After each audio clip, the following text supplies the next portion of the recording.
Lo curioso del discurso artístico es que tergiversa las cosas tantísimo. Quiero decir, que dice muchas mentiras. Supongo que es porque nosotros nos mentimos constantemente. Y es a través de esta trama de mentiras como el arte teje la verdad, mas revelándose a sí mismo, en realidad, como un pequeño monstruo. El verdadero arte es una especie de subterfugio. Pero, y doy gracias a Dios por ello, si nos lo proponemos, podemos mirar a través de ese subterfugio. El arte tiene dos grandes funciones. La primera es proporcionar una experiencia emocional. Y luego, si tenemos valor de contemplar nuestros propios sentimientos, se convierte en una mina provechosa de verdad. Hemos tenido sentimientos ad nauseam, pero no nos hemos atrevido a extraerles la auténtica verdad que nos concierne, tanto si concierne a nuestros nietos como si no. El artista normalmente se propone, o solía hacerlo, exponer una moraleja y adornar un cuento. Sin embargo, por regla general, el cuento insinúa lo contrario. Hay dos infructuosas moralejas enfrentadas, la del artista y la de la narración. Nunca confíen en el artista, confíen en la narración. La verdadera función del crítico es proteger la narración del artista que la creó.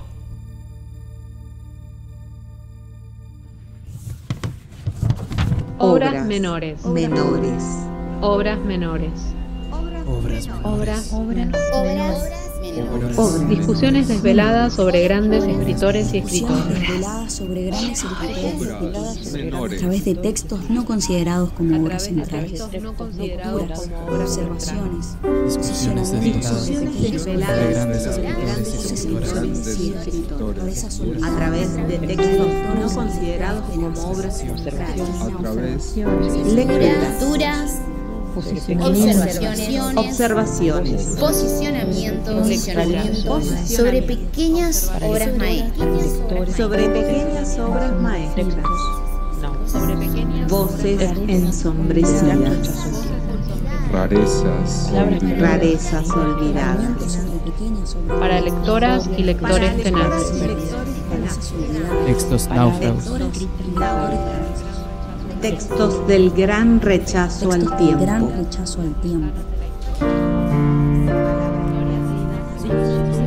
Palabras perdidas en islas lejanas de la historia.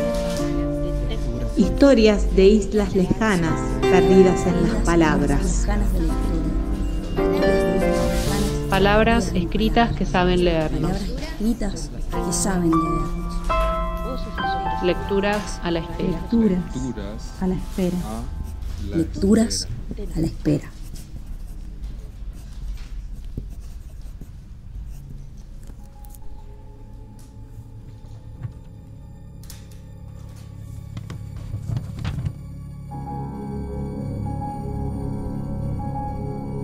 Buenos días, buenas noches, buenas siestas o en la hora que nos escuchen.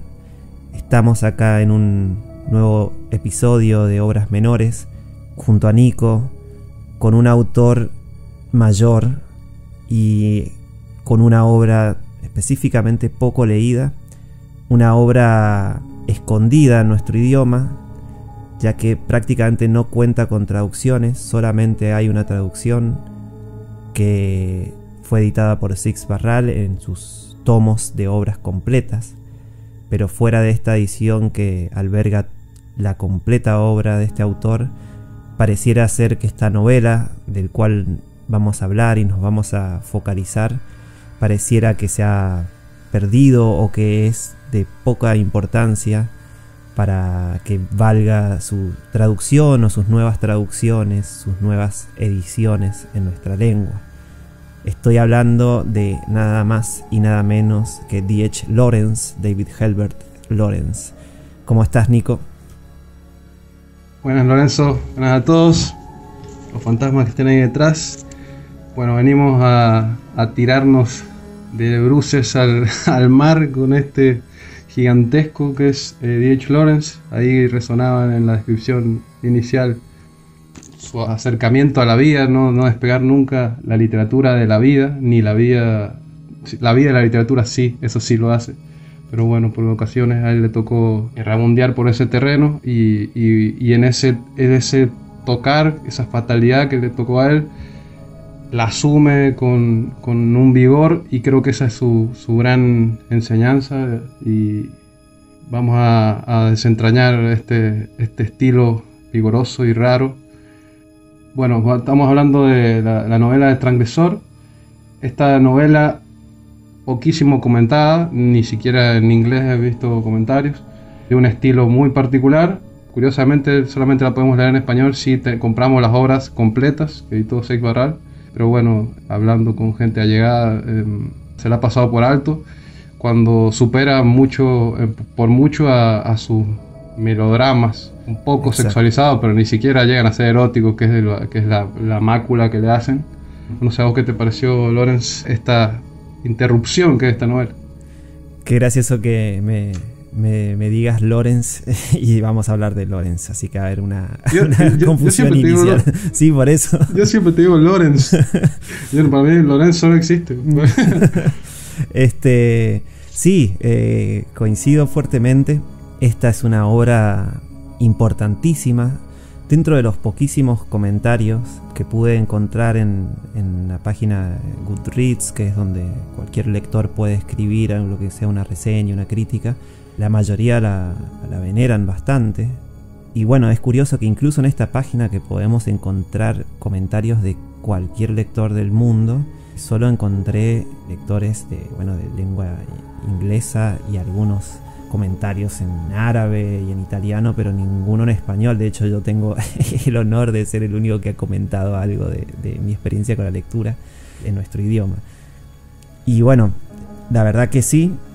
Y vamos a mencionar brevemente algunas características de este autor mayor, muy conocido al menos de nombre, y sobre todo muy conocido por su obra más famosa, que ha tenido más reediciones, que la sigue teniendo y que sigue teniendo muchísimas adaptaciones al cine, que es El amante de Lady Chatterley. D.H. Lawrence nació en 1885 en Inglaterra y muere en 1930 en Vence, Francia. Muere en Francia, ya tal vez hablaremos más adelante, por una especie de peregrinaje que inclusive él se lo adjudicó como una peregrinación salvaje, porque bueno, estaba huyendo de muchas acusaciones y lo llevó a viajar por México y por el sur de Francia, donde finalmente fallece a los 45 años. La obra de Lawrence es una obra profusa, abarca todos los géneros, tiene muchísimas novelas, muchas de sus grandes novelas son súper largas, o sea, escribió miles de páginas en lo que es materia novelística, escribió muchas novelas, escribió muchos cuentos, escribió poemas, algo en lo cual nos vamos a detener un poco también, ya que si bien no es conocido, no es venerado por su obra poética, sí tiene muchas pautas, porque él es de la escuela de Valéry, que el poema puede ser un contenedor de pensamientos y ideas fijas. Incluso uno de sus libros de poesía los llamó Pensamientos. Y también se dedicó, o lo encapsularon un poco en los géneros como puede ser el erotismo. También se lo vinculó al realismo psicológico por cierta influencia que él tuvo y admitió con los grandes maestros rusos como Dostoyevsky, Tolstoy y Turgenev. Su obra también se enmarca en un vitalismo, y también llegó incluso a trabajar como pintor con acuarelas de un estilo bastante interesantes y notorias para relacionarlos con su obra y su pensamiento global, ya que son unas acuarelas que podríamos entenderlos como de un estilo expresionista, con un poco de simbolismo también, no siempre con los temas recurrentes. en su obra, que son la naturaleza de las relaciones humanas, la emocionalidad femenina, el instinto, el rechazo de la lógica, la sexualidad, etc. Así que con toda esta información nos acercamos casi con miedo con Nico a este autor que ambos consideramos que es un autor mayor, y sobre todo con esta obra absolutamente entendida como una obra menor.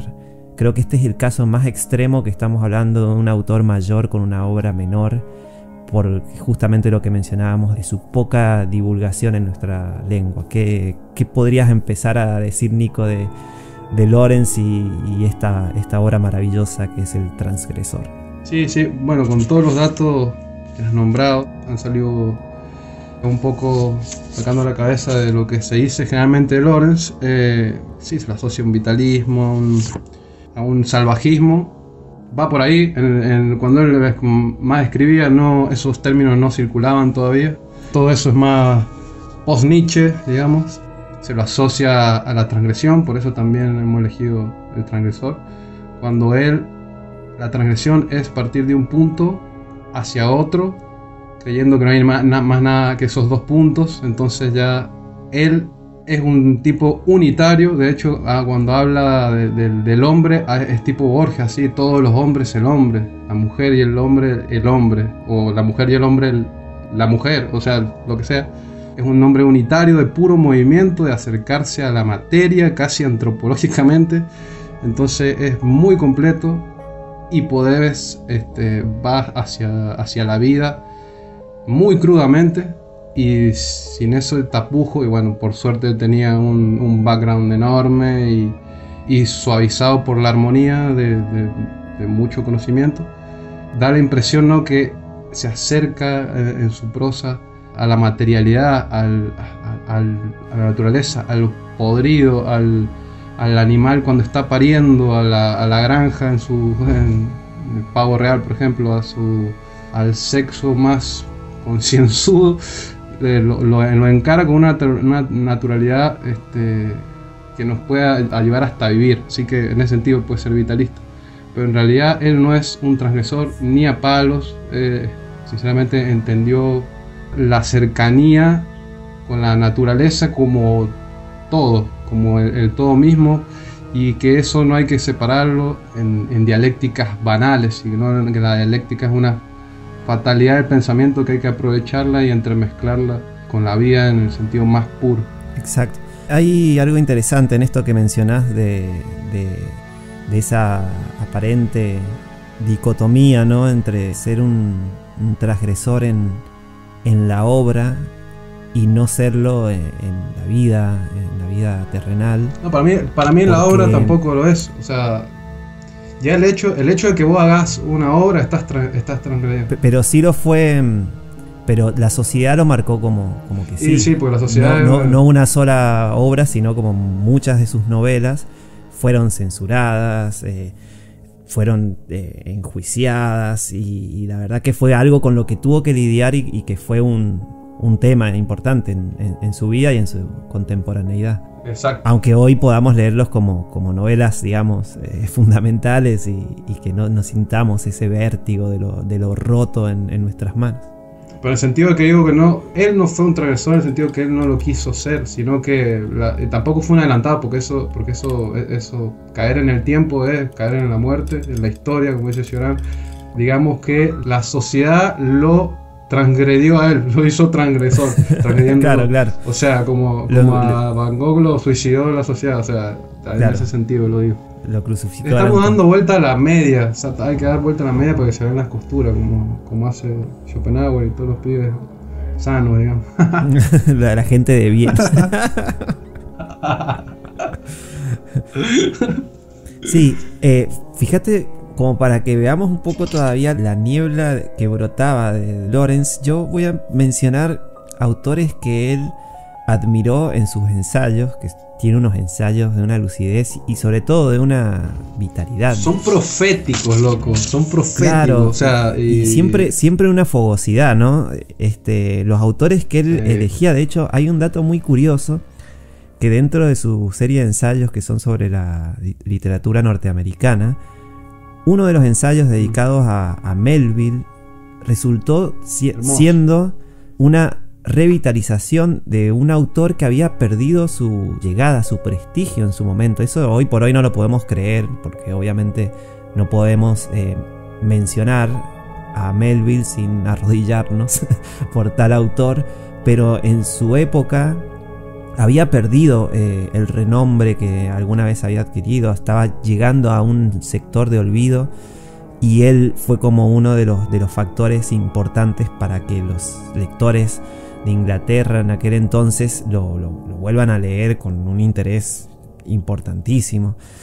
También él estudió profundamente a la obra de Thomas Hardy, que tiene muchos puntos en contacto. Lo que mencionabas de todos los hombres, el hombre, también es una clara herencia de la obra de Whitman, que también le dedicó sus ensayos. Sí. También profesó un profundo interés por la obra de Poe, incluso llegó a escribir uno de sus últimos libros de cuentos, son relatos sobre lo sobrenatural y sobre lo oscuro. Hay unos nombres que él eleva que son todos muy fácil de relacionar con lo que resultó siendo su obra, ni hablar por los grandes rusos que él admite en uno de sus textos. Él admite que son los mejores escritores que ha leído jamás. Entonces toda esa órbita de lecturas son totalmente entendibles para comprender y para percibir la verdadera potencia de la obra de Lawrence en general, con todas sus leves diferencias y todas sus marcaciones que uno se va alejando o acercando, pero la galaxia de lecturas de Lawrence es importantísima para entender su obra.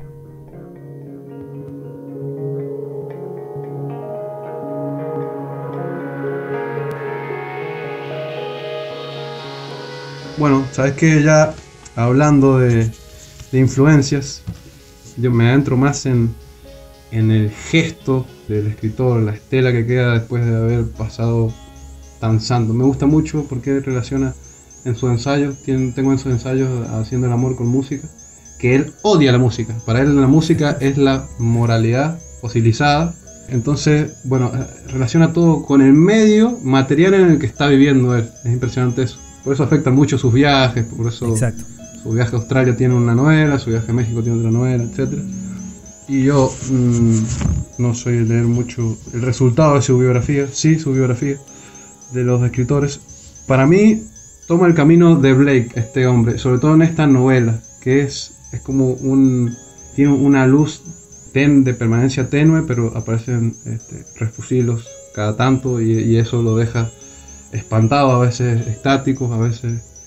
O sea que una vez en un libro muy raro, que vos sos de los pocos que lo tiene, que es de Jan Wall, habla, no creo que sea exacto como historiografía de literatura, pero el tipo habla de que hay dos caminos en la literatura contemporánea actual. Jan Wall, él era amigo de Klosowski, Bataille. Camus era un gran existencialista judío. Dice que hay dos caminos. El de Blake, que es usar todo el cuerpo para la experiencia desnuda, hasta que aparezcan los libros como un vómito, acercarse a todas las teorías, escribirlas después de haber vivido todo tu cuerpo por completo. O el otro camino, que es el de Nietzsche, que es leerte absolutamente todo, saberte la genealogía de todo, hasta casi perder los ojos, y ahí aparecer, que te aparezca la vida desnuda, aprovechar la vida sin escribir nada en la... No sé, no digamos en la locura, pero puede llegar a que termines loco, pero sí en el aproximamiento más cercano con la realidad.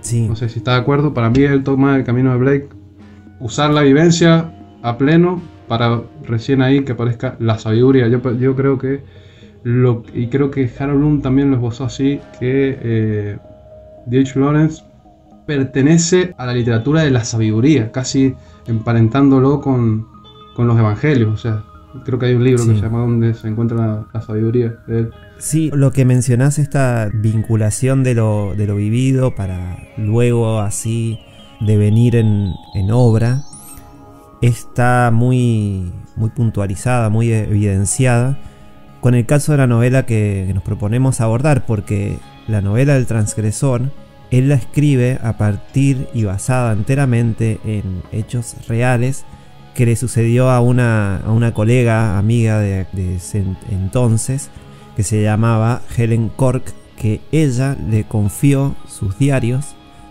en el cual ahí relataba una experiencia terrible de un amor y suicidado, que es lo que básicamente se trata de esta novela. Y no estoy adelantándome a ningún final, porque esta novela de eso se trata desde el comienzo.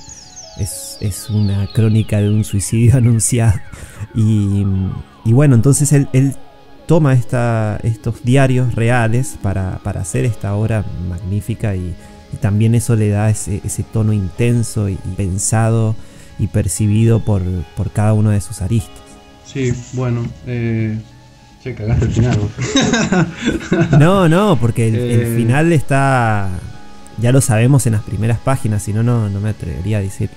El texto se abre con la personaje que se llama Ellen, igual que la amiga en la vida real, que se encuentra, es una música que está tocando el violín, y que hay un violín ahí que es el perteneciente al personaje principal de la novela, que se llama Sigmund, muy parecido al nombre de Sigmund Freud, que tiene mucha relación, ¿no? Solamente que en vez de Sigmund se escribe Siegmund, entonces no sé cómo se pronunciará diferente. Y desde las primeras páginas está esta chica viviendo el duelo de la muerte de este Sigmund que la amó, y que del cual el violín es lo único que queda de él. Y bueno, y hay otro personaje intentando de que ella avance y que deje de pensar en él.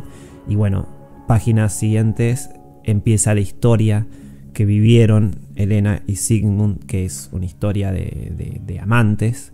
Y bueno, y ahí es donde se profundiza en el sentir tanto de cada uno de los dos personajes.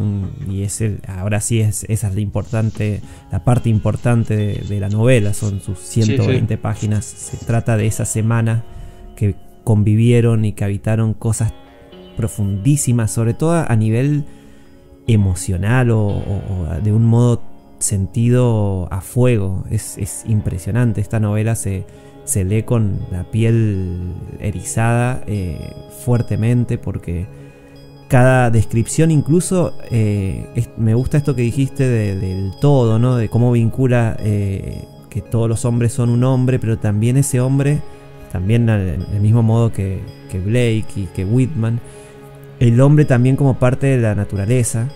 Entonces en todo esto acontecido en la novela, el rol de la naturaleza, del mar, de los acantilados es fundamental. Es un espejo que mira la interioridad de cada uno de los personajes, y que es devuelto en un fenómeno totalmente ineludible y incandescente. No sé qué te pareció ese habitar de los personajes con relación a la naturaleza en esta novela, que para mí me parece un hallazgo y una gema de este texto. Sí, es zarpado realmente cómo relaciona el estado de ánimo con la descripción, que está tan bien hecha y tan lírica a veces, pero una lírica tan liviana y tan profunda. Esto sí es profundo, en serio, porque tiene sentido más romántico. Sí, esto es como, por eso, simbólicamente y anímicamente muy pesado, pero está escrito de una manera liviana. Lo que le da la pesadez son los símbolos que usa y toda la coloratura. Sí. Entonces, y mucho abismo. Coincido fuertemente, es una novela muy pesada, o sea, nos cae como un bloque, y voy a decir la palabra que es ineludible en este texto, nos cae como un bloque de muerte, porque justamente de eso trata esta novela. No sé si coincide. Sí, como que primero porque ya lo cantó al principio, un poco velado. Exacto. Pero después no importa la muerte, básicamente, porque hay un despegue anímico muy alto, pero querés entender cómo se llegó a eso. Y aparentemente no está porque aparece como un YOLO, You Only Live Once. un despegue del personaje en el que está totalmente feliz, y temblando en lo más alto. Y temblando, Sí, y muerto a su vez también. Pero bueno, sí. Vibrando la muerte. Para. Yo creo que esa es la gran tensión que bien psicológica de esta novela, porque aparentemente es bien romántica por toda esa pompa y a la vez liviana, porque que sea romántico y liviano es muy difícil, pero todo eso lo larga a tu pura subjetividad. Entonces genera el suspenso con esa gran descripción y unas acciones que son pocas acciones, que eso es lo raro también, porque hay pocas acciones y sin embargo es una novela, no es un cuento, y podría ser un cuento tal vez, pero bueno, no se aprovecharía toda esta parte psicológica tremenda y hermosa. Entonces, ¿por qué sucede lo que sucede? Eso es impresionante y eso es lo que te hace seguir y seguir página tras página. Además es la intimidad más pura y más cercana. Entonces esta novela creo que trata de un tipo que aparentemente lo es todo o lo ha sido todo, pero es una cáscara tremenda con un show hermoso de la naturaleza. Está en la naturaleza y sin embargo está totalmente vacío, porque ese tipo no sabe quién es y nunca lo muestra. Aparentemente discute mucho sobre si el tono que tuvo un barco que pasó se asemeja a un viento en una música de Beethoven, qué sé yo, y se pone a pelear y vos así está defendiendo mucho su posición, pero en realidad no sabe ni quién es el tipo. Eso es impresionante. Es muy trágica porque no es como que justamente eso es lo que está diciendo Lawrence. Se ha caído en la transgresión, está obligado a ser un transgresor, ese tipo. Exacto. Sin embargo, vos lees la novela y decís, él es un transgresor porque está dejando su familia, pero en realidad él ha querido ser puro, digamos, y servir a la sociedad, y la sociedad lo ha embaucado en un montón de aderezos en el que ha tenido que ser padre, hijo, y no estoy diciendo que no haya que serlo, sino que no se ha tomado la dimensión de lo que hay que llegar a poner para hacer. Sí, no, exacto. Porque yo creo que lo que estás mencionando es vital en este texto. A mí se me hizo imposible empezar a relacionarlos con distintas conceptualizaciones de la muerte, porque creo que de eso se trata la novela, porque la muerte está ahí para ser un concepto leído lentamente y profundamente. Y todo esto que mencionás de este personaje que lo tiene todo, tiene su familia, tiene esta amante que también le interesa muchísimo y no sabe qué rumbo tomar, los dos son aparentemente prometedores. Yo lo vinculo muy fuertemente con el concepto de la muerte propia, un concepto acuñado por Rilke y sobre todo profundizado por muchísimos pensadores que pensaron este concepto en la obra de Rilke, como Blanchot, Battistessa, todos estos estudiosos de la obra de Rilke. Y este concepto de la muerte propia en Rilke a mí me resuena como muy directamente con este texto, porque este concepto de la muerte propia es saber llegar a la muerte y no dejarse morir, no morirse en vida. Blanchot de hecho lo menciona con un concepto muy sencillo para resumir, obviamente, un concepto súper complejo, que le hace la diferenciación entre se muere y yo muero. Entonces, él lo que está habitando y lo que nosotros entendemos en todo este texto es que este personaje está habitando esa muerte vacía de la vida, que es el se muere. Pero lo que él logra, por eso es el transgresor, es ir ese paso más adelante e ir hacia esa muerte elegida, pero que no necesariamente tiene una vinculación enteramente realizada a través del suicidio, sino que de hecho Rilke, que trabajó fuertemente en la mayoría de su obra este concepto desde sus primeras hasta sus últimas obras, no se suicidó y no tenía una opinión cercana del suicidio, pero es saber llegar a que este fenómeno que es la muerte en todos los seres humanos, sea algo totalmente clave para nuestro habitar en los días. Es increíble ese concepto acuñado por Rilke, quien sí habitó el silencio de lo más puro que se puede experimentar siendo humano, porque siendo humano ya te inhibe un poco esa pureza. Pero bueno, yendo al texto, yo no lo tengo acá, debe estar perdido en alguno de mis muchos anaqueles de libros de Blanchot, uno de mis libros favoritos, El espacio literario. Ahí dice Blanchot que el suicidio es imposible, básicamente. Yo pienso lo mismo, como cada cosa que está vinculada al encadenamiento del lenguaje. Siendo espinociano tampoco puedo aceptarlo, y creo que con su gestualidad Lawrence lo está denunciando. También estoy en contra de que la literatura sea una denuncia, sino es una expresión, y yendo hacia el espacio vacío de lo puro. Evidentemente vamos a dejar rastros de inconformidad pero no, yo odio la gente que dice que este libro está denunciando, es una crítica. No, papito, no. Si vos sos un disruptivo, si vos sos un buscador de vos mismo, que es lo que no ha hecho este personaje. Este chabón estaba evitándose, no sabe quién es, y ya sabemos que el sujeto no existe, pero hay que fabricarse uno mismo, porque si no nos van a devorar los narcisistas, los capitalistas, los psicópatas, los estúpidos, los estetas, los poetas. Entonces, bueno, Blanchot dice en este texto: quien quiere suicidarse no está lo suficientemente preparado para la muerte, porque con ese final está esperando un final de una manera, y en esa modalidad ya hay una continuidad. Por eso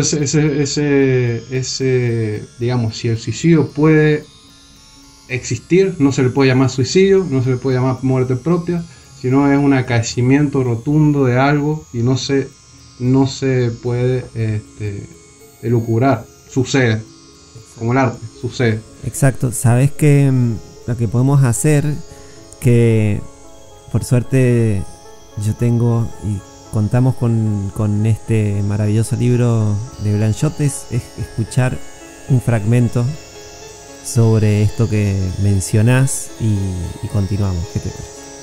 Sí, es perfecto.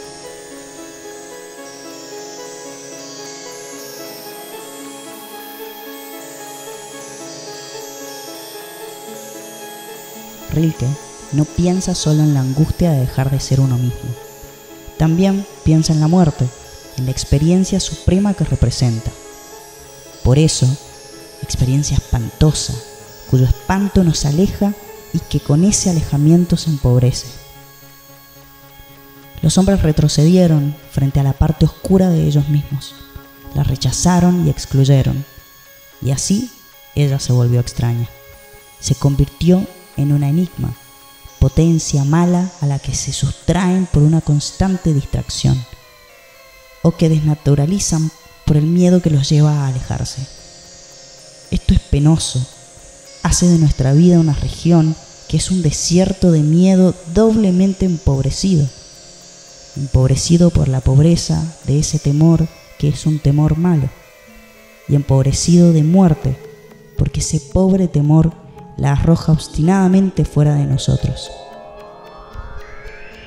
Hacer de la muerte mi muerte ya no es entonces mantenerme yo hasta en la muerte, es ampliar ese yo hasta la muerte, exponerme a ella, no excluirla, sino incluirla, mirarla como mía, leerla como mi verdad secreta, lo espantoso donde reconozco lo que soy cuando soy más grande que yo, absolutamente yo mismo o lo absolutamente grande.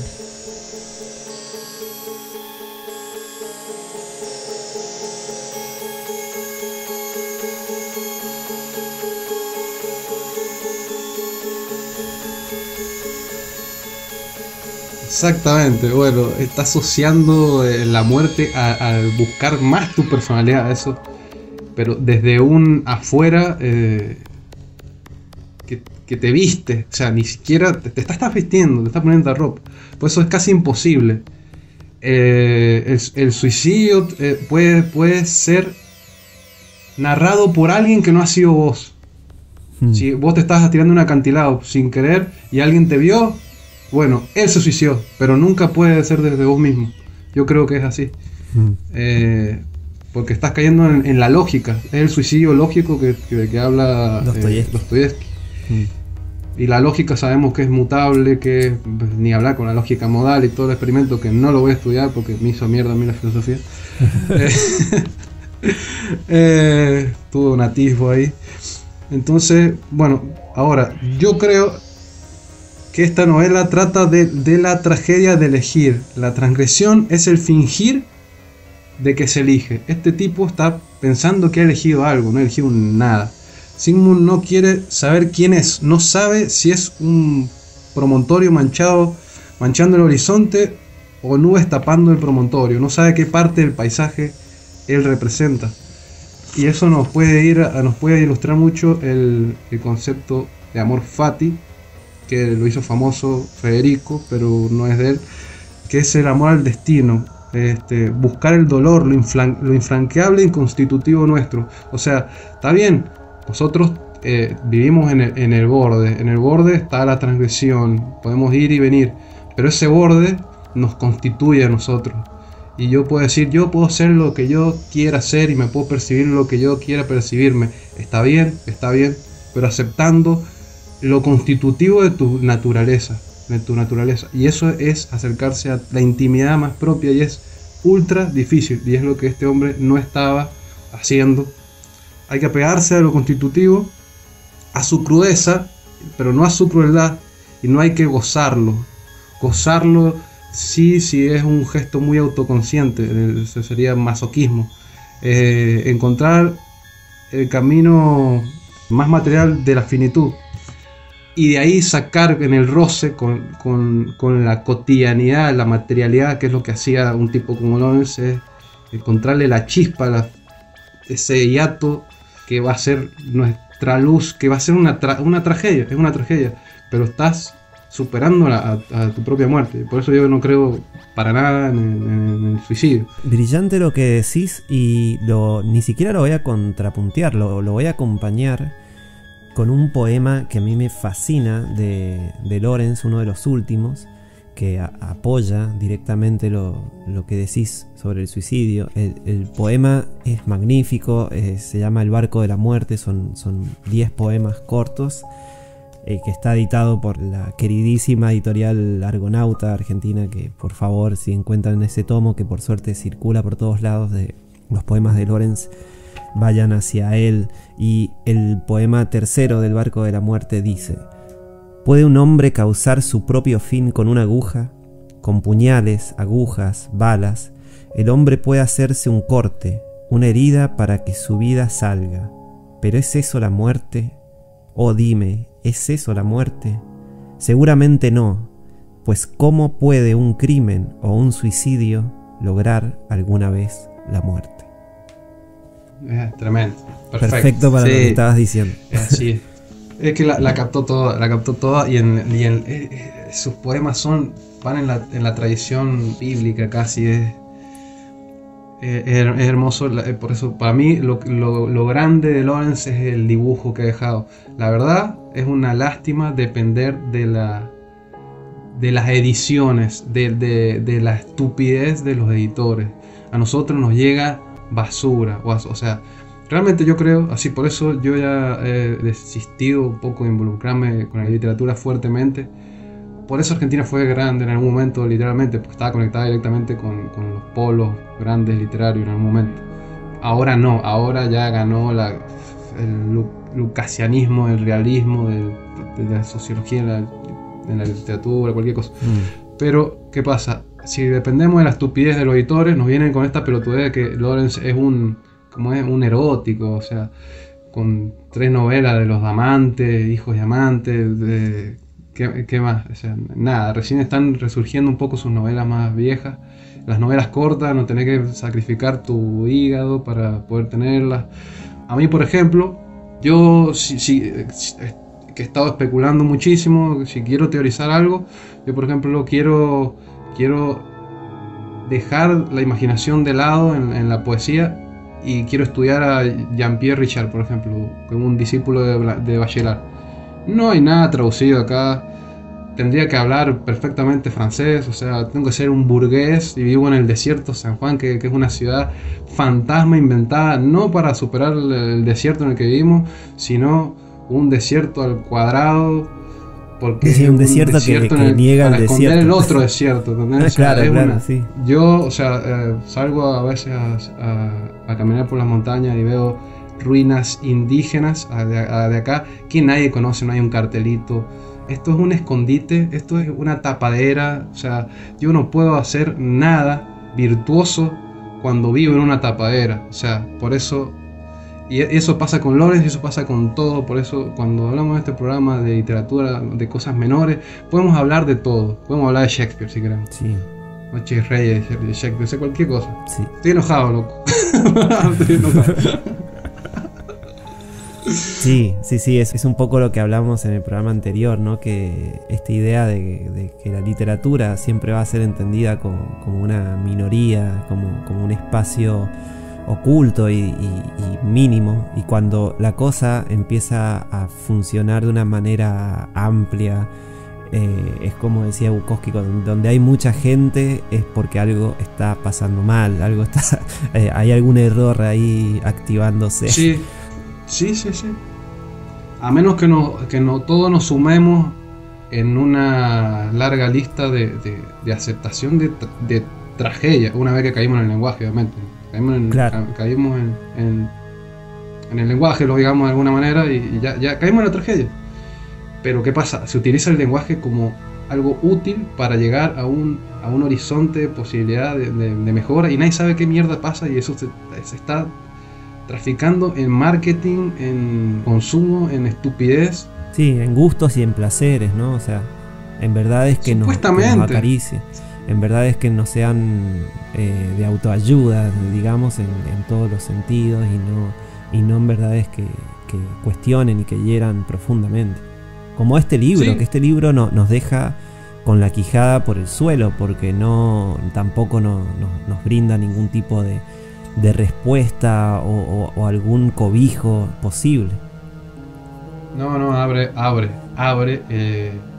heridas, pero desde la posición estúpida en la que vivimos, abre heridas. Si no serían heridas, abriría camino. Claro, no, serían esencias, yo considero. De hecho, hay un concepto de Silesius que me parece muy interesante y que se puede vincular con todo el pensamiento vívido de Lawrence, que es como de bien esencia. O sea, ese es el objetivo, o sea, llegar a algo esencial, que vaya a saber si lo lograremos alguna vez, pero ya vale el salto, ¿no? A ese vacío que no sabemos si es tal. Sí, seguramente tiene que ser un salto desde la posición en que estamos. Por eso lo creo. Bueno, ¿sabes qué? A esta caída, porque la llama como la realidad femenina, Lawrence. Sí. No porque sea. Él es más bien feminista, ponele. Sí. Bueno, él nombra esto como una caída femenina en la música. Él habla como en su ensayo Haciendo el amor con música, habla como que la realidad es cíclica. Toda persona que considera básicamente toda la realidad como un todo, que yo pertenezco a ese todo, va a hablar de ciclos, generalmente, si lo captamos desde el tiempo y del lenguaje podrido. Pero ni siquiera es captable en ciclos, sino es una forma de experimentarlo. Él habla de que hay momentos en que domina el hombre, la comunidad, no sociedad, y momentos en que va a ser la mujer.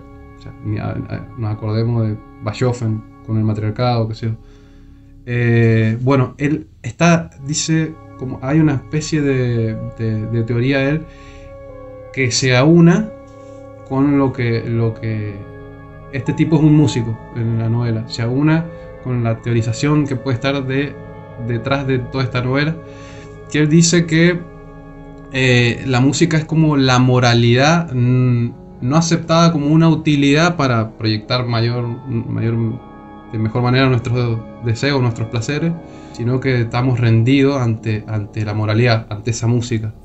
¿Qué es lo que le pasa a este hombre? Este hombre no sabe quién es, tiene una familia porque hay que tenerla, tiene un amante porque hay que tenerla, va a un lugar porque hay que hacerlo, está perdido, y de pronto el único escape que tiene ante esa perdición y ese hueco vacío que es él, y ni siquiera es un vacío que se expande, es un vacío cerrado, es la estética. La estética, o sea, el sentir, de hecho se le borronea su sufrimiento, cogiendo, abrazando a la mujer, bañándose, no sé, comiendo. Sí. Y bueno, y esa parte la explica muy bien Lawrence, la describe, que parece que está llegando a un éxtasis, pero en realidad eso es lo loco, no es un éxtasis. Sí, para visualizar un poco y que todos quienes nos escuchan, el cual estamos lamentablemente muy seguros que pocos habrán leído esta novela por cuestiones que ya mencionamos de faltas de edición de este magnífico texto. Escuchemos un breve fragmento de esta perdición que estás mencionando también, Nico.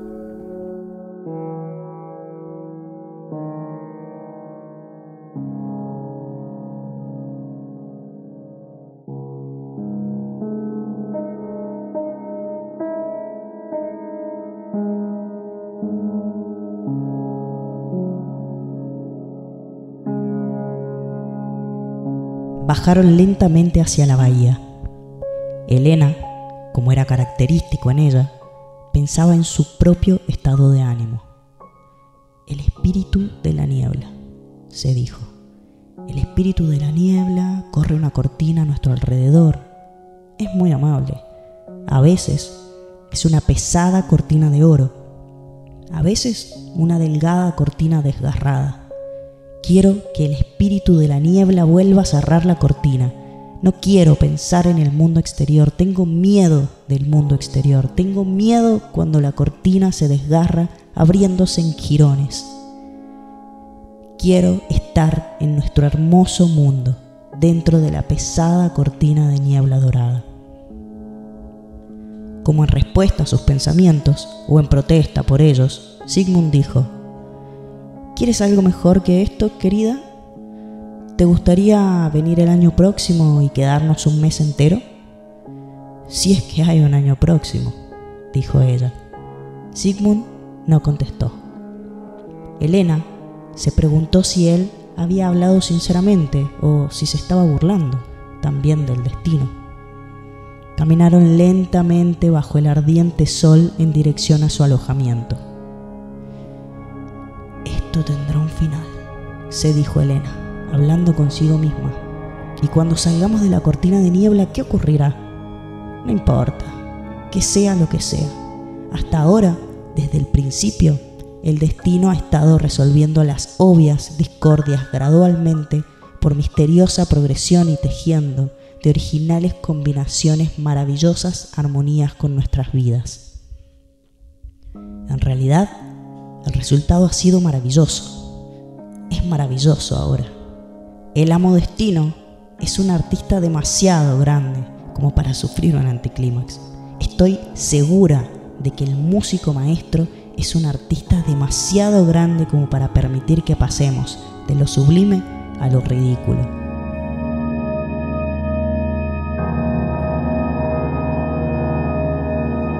Bueno, qué decirlo. ¿Qué decir? Dijo el amo destino. Sí, el amo destino. Mira, claro, bueno, sí, por ahí se ve que hay como un atisbo de que acepta el destino, pero en realidad es un destino en el que él no estuvo en contacto nunca con el origen de ese destino. Sí, entonces un es lo destino mismo que engañoso, estar en ¿no? la contingencia de la estética. Claro, claro, Sí. es un destino pendulante que nos lleva, ¿no? Por eso todo este fragmento hermoso comienza desde el pensamiento del espíritu de la niebla, ¿no? Creo que eso habla mucho de esto que estabas mencionando. Bueno, la niebla es como un núcleo cerrado y yo lo asocio, y creo que generalmente en los estudios se asocia como a la estética, una pared aparentemente bella e infranqueable, pero que se fuma con cualquier vientito. Entonces, mira lo que dice de la estética Adorno en un estudio sobre Kierkegaard. Es impresionante, acá está esbozándose la dialéctica en el negativo, que es lo que no aplica este tipo. Dice: la estética es la ciencia menos fiel. Acordémonos, él se refugia en la estética, en sentir o en aderezar su mente con un paisaje para evitar el contacto con el todo, podemos decir. La estética es la ciencia menos fiel. Todo el que cree en ella amándola es desgraciado en algún sentido. Solo quien nunca la ha amado es y sigue siendo un cerdo. Esto constituye el extraño peligro que acecha al poeta en el momento. Bueno, un texto de Kierkegaard. De ahí que el poeta sea, visto espiritualmente, el ser más peligroso de todos, puesto que el hombre ama sobre todo al poeta. Bueno, o sea, la estética es muy borroneable por cualquier contingencia que aparece. Entonces tenés locus de control externo, nada depende de vos, estás tambaleando todo el tiempo. ¿Qué te queda? Si tenés guita, si naciste del primer mundo, vas a poder escapar. Ahora, si sos un pobre infeliz de la región de Cuyo, de Sudamérica, y estás medio hundido, no podemos ni siquiera escapar. Entonces creo que eso es lo que hay que superar. Y ese escape a veces se toma como una transgresión. Y acordate que yo odio la transgresión. ¿Qué es lo que es transgresor hoy en día? Decimos, lo que se ve, la sombra que queda después de haber aparecido el rock, lo gótico, ¿qué más? Sí.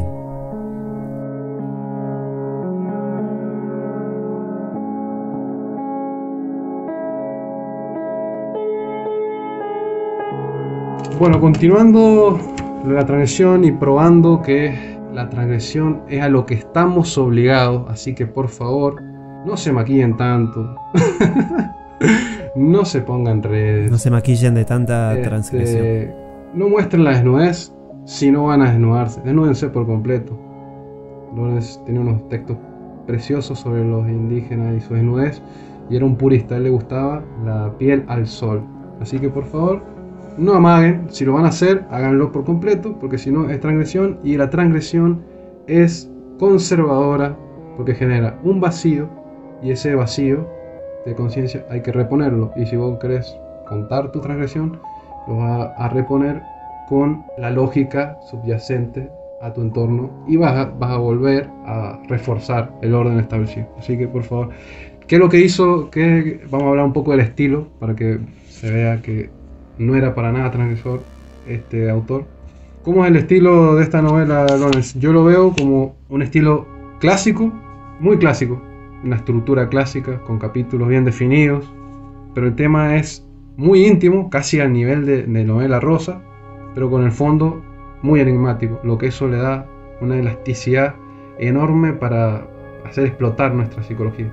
Sí. Por eso sí es muy recomendable leer este autor. Puede ser por esta novela, porque la herencia de los editores que tenemos yo creo que es muy mal. No sé si vos pensás lo mismo. Sí, yo pienso lo mismo. Yo creo que esta es una gran novela, ni siquiera para entrar, sino para conocer, para hundirse en la obra de Lorenz. Con esta novela leída ya tenemos muchísimo de este gran autor. Así que nada, el tiempo ya nos apura como para detenernos un poco en su estilo, digamos, si bien lo hemos mencionado. También es un autor que hay que saborearlo por uno mismo. Yo creo que es un autor que en sus novelas funciona muy a nivel popular para millones de lectores porque es muy sencillo, es muy clásico como mencionabas, pero lo que hay que atender siempre en este autor son justamente lo que él mismo proponía, los subterfugios de la narración, y no caer tanto en lo que él dice como el autor, que eso también podemos entender como la trama o lo que sucede a nivel superficial en sus textos. Así que nada, muy recomendado este autor, y esta novela en particular es puro fuego, es una experiencia totalmente imborrable para cualquiera que lo haya leído. es maravillosa. Así que nada, Nico, vamos despidiéndonos. Los despido con estos versos de un poema que dice: un hombre joven tiene miedo de su demonio, y a veces pone su mano sobre la boca del demonio y habla por él. Vamos a irnos con la boca tapada. Hipnotizados. Lo que tenga que hablar. Tremendo. Que esté muy bien, Nico. Gracias, Lorenz. Ahí nos vemos de vuelta en el otro círculo del infierno. Vamos hacia el 9º.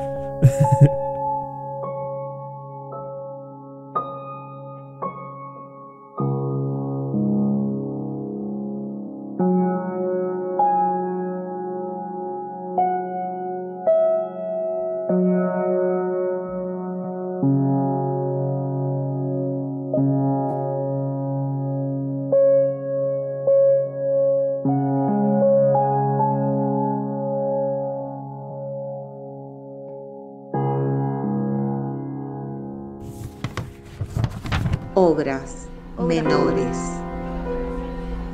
Obras menores. Obras menores. Obras menores. Discusiones desveladas sobre grandes escritores a través de textos no considerados como obras centrales. Lecturas, observaciones, posicionamientos Desveladas sobre grandes escritores y escritores a través de textos no considerados como obras centrales. Lecturas, Posicionamientos. observaciones, Rarezas posicionamientos para lectoras y lectores. sobre pequeñas obras maestras, Textos. No. voces ensombrecidas, Rechazo al tiempo. Rarezas olvidadas. rarezas olvidadas, sobre pequeñas obras Historias. para lectoras y perdidas. lectores rarezas tenaces, olvidadas, Palabras Textos escritas. textos del gran rechazo al textos de gran tiempo, rechazo al tiempo.